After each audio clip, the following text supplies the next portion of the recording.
Qu'est-ce qu'il a dit al-Mullah? Donc le commentaire de Al-Fiqh al-Akbar. Et il a dit wal huruf, que nous on parle avec des lettres, ay al-aswat al-mu'tamida ala al-makharij al-ma'hudat bil-hay'at al-ma'rufat.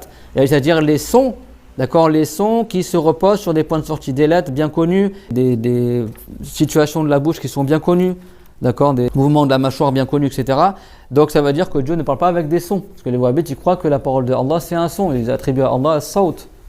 Il n'y a aucun hadith, comme ils ont dit les savants du hadith, les khufaj, il n'y a aucun hadith sahih qui confirme le sawt pour Allah. Tous les hadiths qui mentionnent le sawt pour Allah, ils sont faibles.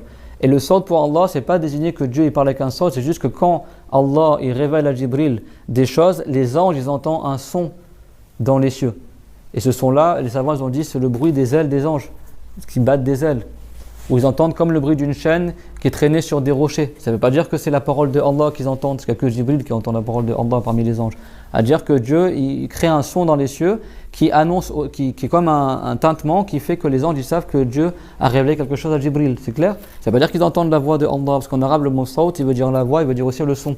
Bon, les wahhabites utilisent ça pour dire ah bah Dieu il a une voix. Soi-disant non, Dieu il a une parole, kalam.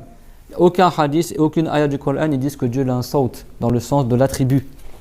C'est clair, et les hadiths qui parlent de ça sont des hadiths faibles, comme l'a dit al-Bukhari dans son sahih. Il dit wa yuzkar, et on mentionne que.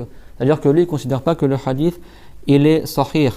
Regardez qu'est-ce qu'il a dit après. Wal hurufu makhluq. Donc après il a dit wallahu ta'ala yatakallamu bila alatin wala huruf. Et ça c'est Abu Hanifa qui dit ça. Et Allah ta'ala parle sans instruments et sans lettres. La parole de Allah on ne peut pas l'imaginer.